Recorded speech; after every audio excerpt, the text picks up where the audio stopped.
Hai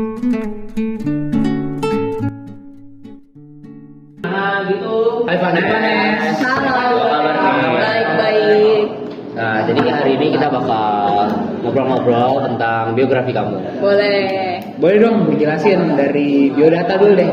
Dari apa dulu nih? Nama, tempat tanggal lahir, alamat, nggak bisa. Nama aku itu Vanessa Himada Widaya. Kayak biasa dipanggil apa? Vanes. Vanes. Nah, aku lahirnya di Tangerang Selatan 29 Agustus 2008. Nah, Boleh dong dijelasin dari kehidupan kamu nih dari lahir sampai ya masa-masa masuki masa remaja gitu. Oke, dari segi apa dulu? dari perjalanan Dari pendidikan. pendidikan. Oh, pendidikan. Atau nggak perjalanan kehidupan dulu kita dari murid paling luar dulu. Ya. Kehidupan. Sosial kamu gimana nih Oh, dari dulu? Iya, pokoknya aku lahir itu kan di Tangerang. Ya. Terus di umur aku yang ke-4 tahun aku ke Surabaya. Oh, jadi pindah sempat. Ya, tinggal selama kurang lebih 4 tahun dari playgroup sampai SD kelas 1. Oh. Ya. Lalu SD kelas 2 aku pindah ke Tangerang dan bersekolah di CT sampai sekarang. Sekarang SMA. Betul. Berarti di chatnya dari TK. Enggak dong. Dari kelas 2 dong. Oh, dari kelas 2. Kalau boleh tahu dulu sekolah di mana? Immanuel. Di Surabaya ya? Betul. Sekolah Kristen ya? Betul. Nah, coba dong ada nggak cerita kamu yang bisa dari kecil atau ada kayak perubahan kamu dari dulu yang bisa membawa apa ya dampak positif gitu ya? Menginspirasi. Iya, berarti. Mungkin dulu dari mulai kelas 1 SD kali Boleh, ya. boleh. Dari kelas 1 SD sampai kelas 3 kali ya. Dari kelas 1 aku di Surabaya. Terus karena pindah akhirnya kurang bisa ngikutin nih pelajaran di Kendotri. Oh, karena pindah kota itu. Ya, terus juga karena kurang bisa beradaptasi dengan materi dengan pelajaran. Emang beda ininya sistem belajarnya materinya. Cukup beda, dan ada beberapa pelajaran yang nggak ada di sekolah lama aku tapi di sini ada. Oh, Terus juga kayak apa? kayak apa ya, Mandarin. Dulu nggak ada Mandarin.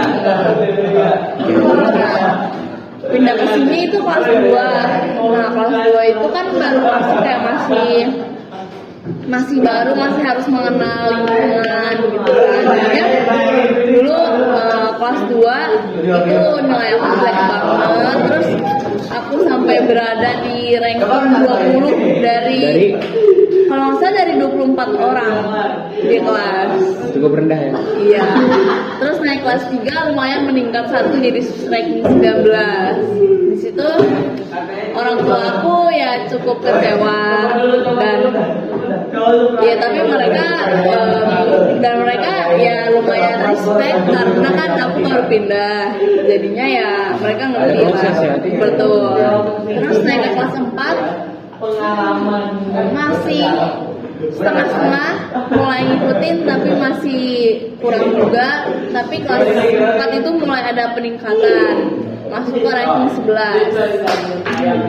Nah, di situ karena mulai bisa ngikutin dan mulai ngerti-ngerti juga, akhirnya karena aku punya niat sendiri untuk belajar dan aku minta kakak aku untuk ngajarin, dan bahkan orang tua aku juga sampai ngasih kakak aku uang jajan lebih buat ngajarin aku supaya ada seperti guru privat lah gitu, tapi dengan kakak sendiri. Nah, dari situ mulai masuk kelas 5 itu di situ aku mulai bisa ngikutin pelajarannya.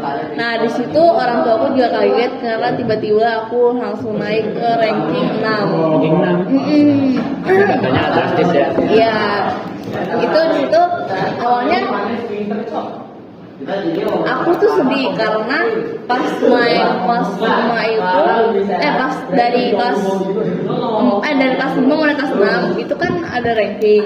Nah awalnya orang tua aku tuh sempet kayak aku mah nanti nggak, paling juga segitu-segitu aja gitu kan. Terus aku kayak jadi down. Ternyata pas diambil rapot mengejutkan, masuk lagi begitu. Dan akhirnya masuk kelas 6 masih bertahan di 10 besar. Terus kelas naik berkaya ya. Ya. Terus di kelas 7-8 itu kan kita online, terus nggak ada ranking, itu sempat turun lagi karena malas belajar. Pasti banyak kan kalian gitu kan. Malas belajar, Zoom juga pasti sambil main, sambil makan, tidur. Aduh, akhirnya dari situ mulai menurun lagi karena setiap ada ulangan semua itu selalu lihat Google. Iya pasti sih. Lihat PPT, jarang banget belajar sendiri. Sempat pernah ada kemauan mau belajar sendiri tapi gagal. Udah belajar tapi ternyata nggak nangkep. Pada akhirnya udah Google aja. Gitu. Terus naik kelas 9. Bentar, kamu kan kita sempat kapan ada offline, kamu ikut gak? Ikut PTMT. Ya di situ sebenarnya mulai agak ragu gitu karena kan selama online kan kayak merasa nggak bisa, takutnya pas offline jadi Kaget jatuh gitu. ya. Tapi ternyata lumayan ngikutin dan di kelas 9 ternyata lancar. Di kelas 9 lumayan bagus dan bisa mencapai ranking 4, naik lagi lumayan banget karena ekspektasi aku kan bakal nggak bisa dan udah bener-bener panik banget kayak gimana nih kalau misalkan masuk offline nanti pasti takutnya nggak bisa, kayak di rumah aja udah ngetes belajar aja ternyata nggak lancar. Ya masuk offline gimana gitu, ternyata setelah mau serius belajar mau bener-bener matiin ternyata ngikutin begitu. Sampai kelas 10 ini gimana? Iya, kelas 10 ini aman. Aman. Tadi kan kamu cerita ada peningkatan dari kamu masuk kelas 2 mulai dari start ranking 20 kan? Terus naik dari 20 ke 11 sampai akhirnya bisa masuk ke top 10. Berarti kamu ada ini enggak suatu metode belajar? Oh, metode belajar ya. Iya, Metode belajar ini kalau aku di sekolah itu aku tipe yang kalau di sekolah itu aku ngertiin, jadi aku kan di rumah kan kayak nggak terlalu banyak belajar juga, jadinya di sekolah harus di ngertiin. Kalau kurang ngerti nanya temen, seenggaknya nanya temen sampai ngerti, dan di rumah ya ulang sedikit-sedikit kalau ada PR atau kalau ada PR dikerjain. Nah kan kadang kita kan kalau ngerjain PR nggak ngerti lah Google. Nah menurut aku yang lebih efisien itu kita ngeliat Google tapi kita ngertiin, jadi nggak cuma nyalin doang. Makanya kadang Tapi pernah nyontek soal bikin PR? Ya pernah ngeliat Google tapi di ngertiin gitu, jangan sekedar nyalin. Tapi kalau ada yang nggak ngerti dari jawaban di Google bisa nanya ke teman atau nanya ke gurunya langsung, jadi kita bisa ngerti juga langkah-langkahnya. Jadi nggak cuma nyalin dari situ, ntar di sekolah jadi ngerti kalau emang tadinya belum ngerti gitu. Nanti itu metode belajar yang akhirnya bisa membawa kamu kembali ke kelas 10. Nah kalau di kelas 10 ini pede nggak untuk masuk top 5? Kalau top 5 kurang pede ya. Saingannya berat ya? Tuh. Nah, boleh deh. Habis ini perjalanan spiritualnya kan aku dengar kau pelayanan nih. Gimana tuh? Ya, perjalanan spiritual awalnya itu dari kecil sih udah terbiasa sekolah minggu ya. Terus dari mulai sekolah minggu itu kan pas SD, pas kelas 6 itu kan mulai COVID. Akhirnya kan di rumah doang kan. Nah itu mulai deh tingkat kemalasan itu COVID bikin muncul. malas semuanya ya? Iya, betul. Kadang gereja online itu kalau ingat atau kalau ada niat doang, selebihnya kayak jarang banget. Bahkan kalaupun ada, aku ikut keluarga aku aja, ikut umum, nggak pernah sekolah minggu atau youth. bener-bener cuma ngikut doang, ngeliatin, dan gak pernah ada dorongan untuk pengen sekolah minggu sendiri gitu. Dan akhirnya waktu itu papaku juga sempet marah-marah kayak apa ya, spiritual aku itu menurun banget sampai kayak benar-benar papaku tuh ngeliat tuh kayak diri aku tuh kayak nggak ada apa ya, jiwa spiritualnya. Iya benar, nggak ada semangat kerohaniannya, benar-benar doa kayak makan aja nggak doa tuh kayak cuma tidur, itu pun kalau misalkan udah ngantuk. Kadang kalau tidur udah ngantuk itu udah pasti lupa doa. Itu akhirnya bikin aku ngedam, terus bikin aku jadi kayak malas ini itu, terus tidak bertumbuh. Terus karena itu udah aku merasa jauh banget dari Tuhan, mulai kembali gereja offline. Awalnya itu ceritanya dari kakak aku. Jadi cici aku itu Gereja di mana kalau boleh? NDC. Dulu di NDC. Betul. Jadi dulu itu cici aku yang pelayanan. Terus waktu itu dia karena udah mulai offline, jadi dia mulai pelayanan lagi. Terus karena waktu itu sempat emang sebelum COVID itu aku pengen pelayanan karena papa aku dorong aku pelayanan, tapi belum bisa karena terlalu kecil. Sedangkan yang lain udah pada gede, jadinya ya belum cukup. Terus sebenarnya aku tuh nggak mau pelayanan awalnya karena aku maluan dan nggak terlalu pengen kayak nggak mau berada di tengah-tengah orang banyak. Jadinya lalu, dan awalnya emang terpaksa, awalnya emang karena sisi aku yang dorong, papa aku juga dorong karena aku nggak mau dimarahin. Karena kalau aku nolak pasti kan dimarahin, jadinya ya udah aku mau nggak mau aku terima. Tapi ya ikut mulai pelayanan, dan pada akhirnya ternyata seru, bikin happy, terus jadi lebih ada kegiatan, lebih aktif, dan nggak gitu-gitu aja, dapat teman baru juga, jadinya ternyata sebuah hal yang baru gitu. Jadinya aku tertarik untuk lanjutin sampai sekarang, dan sekarang aku juga ikut komunitas, ikut kelas, dan aku jadi udah baptis. Jadinya kayak yang awalnya di COVID ini kalau misalkan aku nggak ada dorongan buat pelayanan, kayaknya sampai sekarang aku bakal gitu-gitu terus spiritualnya. Oke. Tapi kamu pelayanan ini buat diri senang-senang doang atau memang mau melayani Tuhan? Emang pengen melayani Tuhan, karena kan awalnya terpaksa, tapi setelah masuk pelayanan dapat banyak sharing dari teman-teman, terus masuk komunitas juga saling sharing, dan akhirnya dapat wawasan baru, dapat nilai-nilai baru, akhirnya kan jadi menyala. Apinya menyala. Iya, benar. Berapi-api. Nah, nih ada pertanyaan yang kayaknya dulu sempat viral waktu SD. Vanessa dulu pernah punya YouTube kan? Oh, betul. Jadi boleh dong jelasin gimana nih dari awal bikin YouTube? Awalnya itu kelas 3 SD ya. Kelas 3 SD itu Nama YouTube channelnya dulu ya?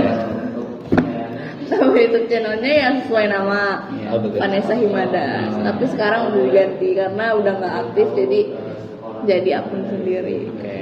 Terus? Awalnya aku itu iseng-iseng, kan waktu itu lagi rame banget ya squishy slime. Itu aku pertama kali punya squishy, dan aku iseng-iseng bikin rekam-rekam, terus aku masukin YouTube, dan aku nggak ngerti, aku nggak tahu kalau itu tuh ternyata masuk ke YouTube dan ditonton banyak orang. Jadi aku taunya udah sekedar upload, tapi nggak tahu kalau itu bakal dilihat orang. Awalnya aku main-main squishy terus direkam.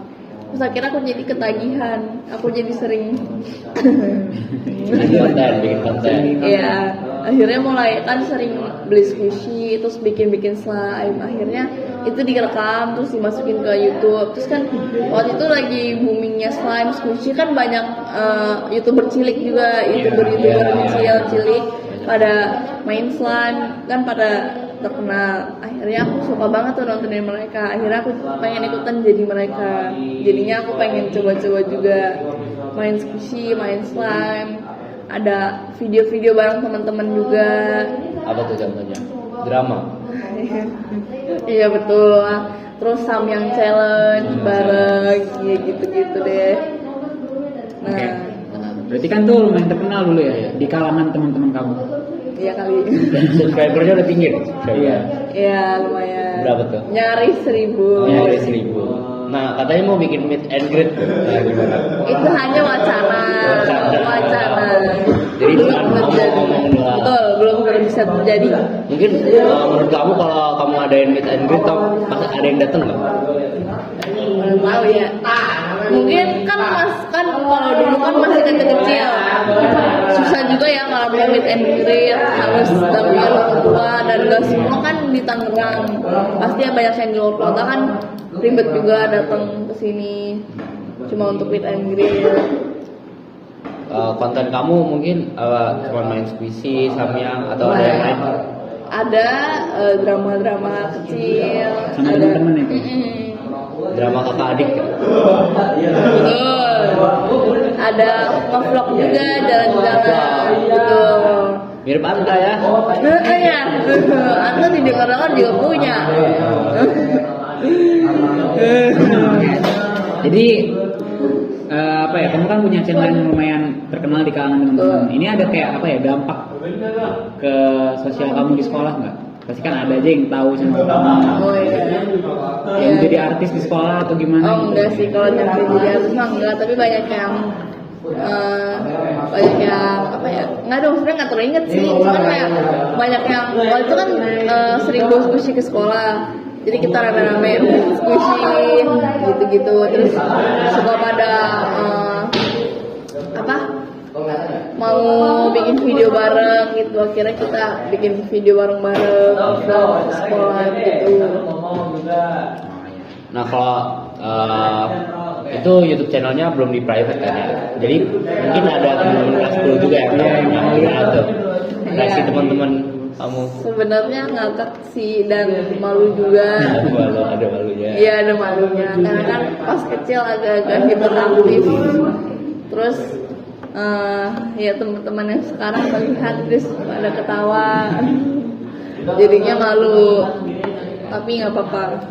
Itu semua videonya masih ada atau udah kamu private? Ada beberapa yang di private. Nah itu kenapa tuh di private? Ada yang mungkin agak nggak jelas, aib gitu loh, malu, jadinya di private. Ada juga yang emang udah mulai privatein, sisa dikit-dikit aja yang masih mungkin normal, menurut aku normal. Ada yang karena kebanyakan aib-aib gitu deh. Nah aku dengar juga kamu pernah bikin TikTok juga di TikTok. Tuh. Nah boleh dijelasin tuh. Itu tuh pas masa COVID. Jadi pas masa COVID. Sebentar, sebelum masuk ke TikTok, kamu berarti udah berhenti di YouTube dong? Oh iya, dari kelas 6 SD itu udah mulai berhenti. Kenapa? Karena udah mulai malu. Oh. Udah mulai dewasa, udah mulai malu bikin-bikin kayak gituan, akhirnya udah nggak pernah diurusin. Tapi masuk ke masa COVID malah bikin TikTok, gimana? Iya. Jadi awalnya itu di masa COVID itu lagi rame-ramenya kayak zodiak gitu. Zodiak. Iya, main-main zodiak, kayak tebak-tebakan, kayak bikin ramalan-ramalan zodiak ini. Terus aku penasaran, aku pengen kayak ya iseng aja ikut-ikutan. Terus aku bikin video pertama aku bikin akun baru, terus bikin video pertama aku tentang zodiak gitu. Terus awalnya aku tinggal makan tuh, itu malam-malam aku upload, terus aku tinggal makan, terus balik-balik ternyata 700 yang nonton. Terus menurut aku itu belum banyak sih, karena ya masih 700 lah, dan like-nya juga masih dikit. Dan dari situ aku upload lagi upload satu lagi video zodiak. Terus aku tinggal sampai besok pagi, tiba-tiba besok pagi notifnya 99+. Ternyata video yang aku upload malam-malam itu FYP sampai 13.000 kalau nggak salah. 13.000? Iya. Dari situ aku ngerasa tertarik untuk bikin kayak gituan, karena kan gampang ya, cuman background terus ketik aja asal zodiak ini. Itu pun aku nggak ngerti ramalannya apa, itu asal aja ngetik. Ternyata FYP banyak sampai ada tepat di mana waktu itu ada satu video yang FYP sampai 450.000 yang nonton. Banyak banget. Iya. Sekarang masih ada videonya. Ada? Boleh tayangin? Boleh. Nanti kirim ya linknya ya. Nanti kirim. Boleh. Jangan lupa tonton. I guess I'm just a play date to you.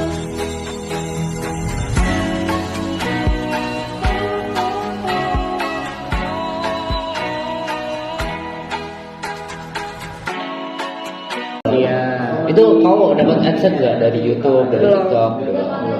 Karena sebenarnya aku udah bisa, karena udah 6.000 followers, jadinya udah ada fitur untuk ada fasilitas buat live. Tapi aku waktu itu kan tentang zodiak ya, dan bingung juga mau live tentang apa, jadinya nggak dipakai untuk live. Sun. Udah. Nanti kamu bisa, ide aku sih live terus tulis nama. Nah, kamu bisa ramalin nama dia bakal jadi apa. Penipuan sih tapi. Semoga. Ya udah, kalau begitu kayaknya cukup sampai sini aja, atau masih ada yang mau ditanya? Cukup sih. Ya udah cukup, Cukup ya. Bisa hidup Vanessa Sangat menarik ya. Iya. Sangat Banyak menarik. cerita-cerita yang Terima kasih. menarik ternyata. Kalau gitu sekian, terima kasih Vanessa. Thank Terima kasih, Vanessa. you. See you.